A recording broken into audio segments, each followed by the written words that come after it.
ndagusuhuje kandi ndakwifuriza gukomera muri ibi bihe twibuka jenoside yakorewe abatutsi hano mu Rwanda muri Mata 1994. Turimo kwibuka ku nshuro ya 28.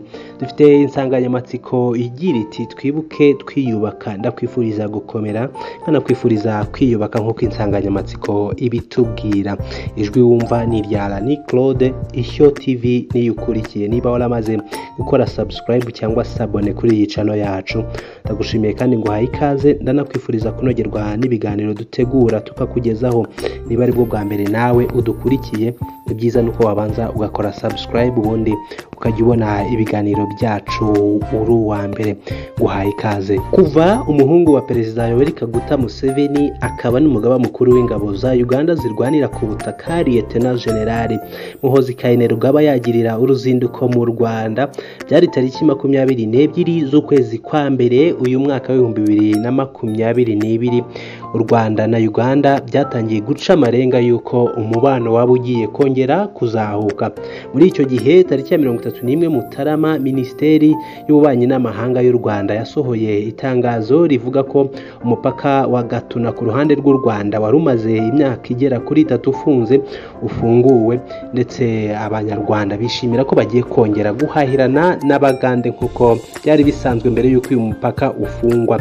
Kuri Twitter naho politike yagumaga kujya mbere, aho Muhoozi Kainerugaba atasibye kwandika kuri Twitter ye ndetse no gusangiza abantu benshi bamukurikira ubutumwa bugaruka ku mubano w'ibihugu byombi.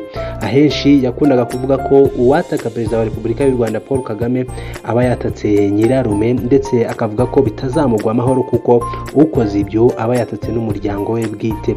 Yakunze nanone kugaruka kuri Twitter no mu ruzinduko rwe rwa kabiri yagiriye i Kigali, ndetse akanasura inka z'umukuru w'igihugu ari kumwe n'abahungu be n'ibindi byinshi. Aya mafoto yose Muhoozi Kainerugaba yagiye ayashyira kuri Twitter ye, akayarekesha amagambo agaragaza ko hari ibirimo bikorwa indani muri politike y'ibihugu byombi ndetse bifitiye akamaro abaturage b'ibihugu byombi.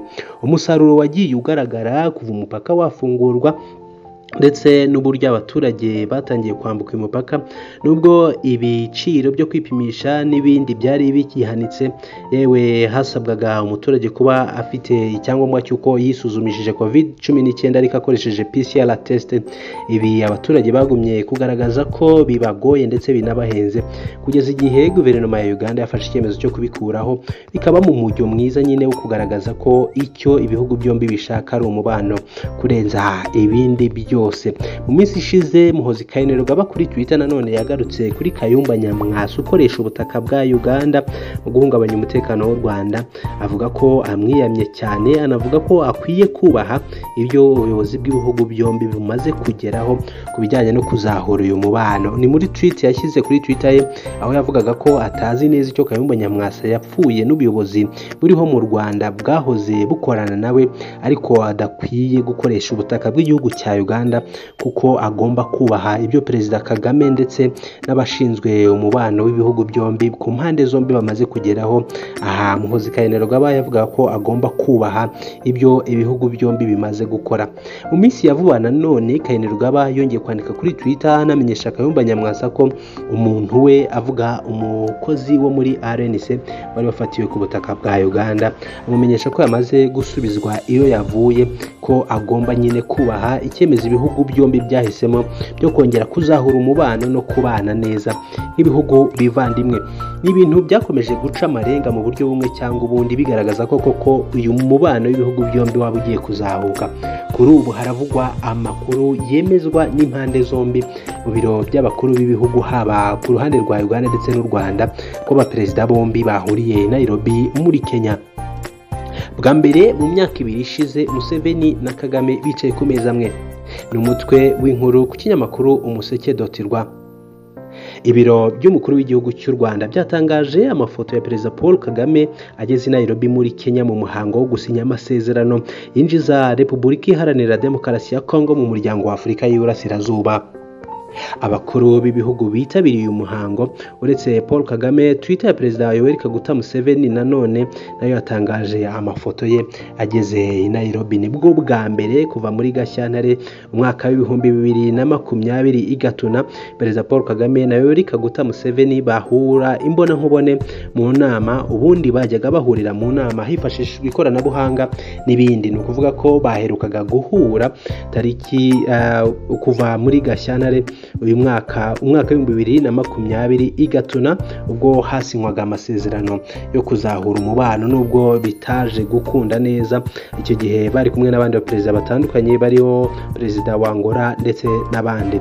Iyi nama bahuriyemo ibaye mu gihe Museveni yafashe iya mbere yo kohereza umuhungu we i Kigali tariki ya 22 Mutarama mu mwaka wa 2022 ngo abashe kuganira na Perezida Paul Kagame w'u Rwanda ku bibazo biri mu mubano w'ibihugu byombi ndetse bimaze n'igihe kirekire. Akazi ka Generali Muhoozi Kainerugaba katanze umusaruro kuko u Rwanda rwarikoye umusirikare wa Uganda wari warafashwe runafungura umupaka wa Uganda narwo warumaze imyaka 2 ufunze w'ibintu umupaka bagatuna ku ruhande rw'u Rwanda. Uganda nayo yahinduye imigirire yo kwica urubozo abanyarwanda ndetse iniyemeza kudaha indaro umutwe wa RNC urwanya u Rwanda. Nibyo nagarutseho gato mu kanya kashize mvuga ko Kainerugaba yakunze kubwira Kayumba Nyamwasa uyobora RNC ko adakwiye gukoresha ubutaka bw'igihugu cya Uganda.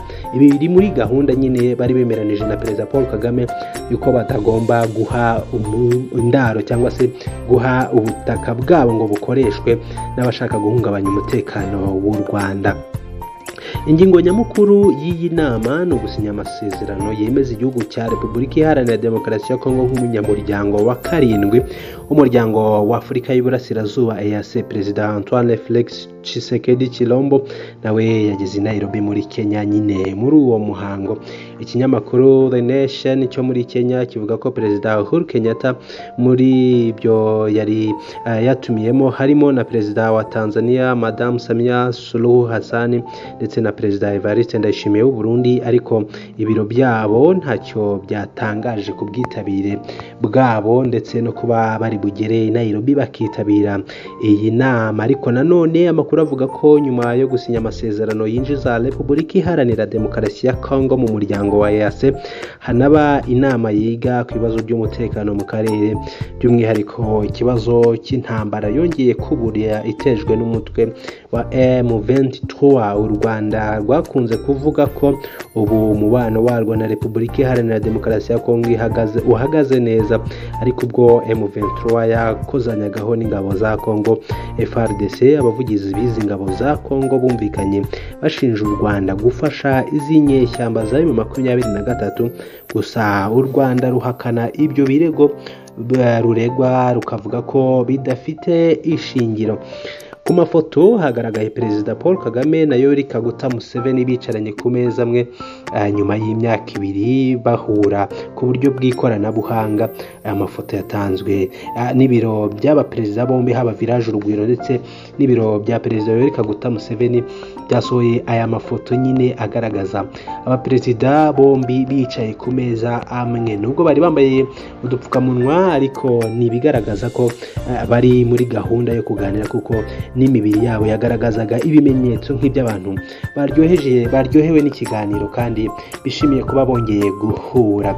N'ibintu rero bisa naho binejeje ugereranije n'imyaka 2 yarishize abakuru b'ibihugu bombi badahura imbona nkubone ngo baganire. Nanone ni ibintu tutabura gushimira Lieutenant General Muhoozi Kainerugaba wafashe umwanzuro wo kujya mu kibazo cyo guhuza u Rwanda na Uganda, kandi bikaba bitanga umusaruro. Ibihugu byombi byatangiye kugenderanirana nubwo nta bishya biraza ukurikije uko byari bimeze mbere nuko bimeze ubu, ariko kuba imipaka ifunguwe abaturage bashobora kwinjira mu gihugu kimwe cyangwa se bagasohokamo n'ibintu bigaragaza ko hari intambwe irimo guterwa. Reka twizere ko n'ibitaraza bizaza kandi byose ari ibiza bifasha umuturage kugubwa neza kurushaho. Ndi Alani Claude ukurikiye Ishyo TV, komeza ubane natwe, tuzakomeza kukugezaho amakuru kandi amakuru meza yizewe. Ndagushimiye gufata umwanya wawe ugakurikira ibiganiro byacu, reka tuzasubire. Ciao ciao, Imana ikurinde.